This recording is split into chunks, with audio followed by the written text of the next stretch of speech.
दोस्तों, मेरा शौक़ नहीं है फेसबुक यूट्यूब पर नाचने का, वीडियो बनाने का।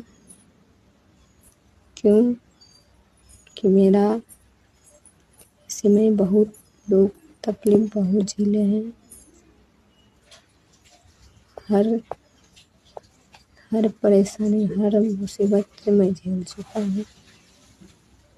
मैं वीडियो बनाते हैं इसलिए अपना बच्चे के लिए बना रही हूँ वीडियो।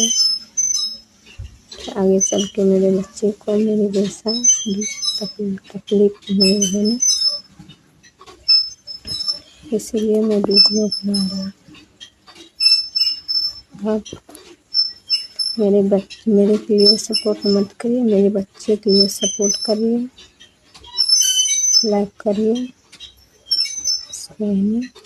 यही कहना मैं चाहती हूँ।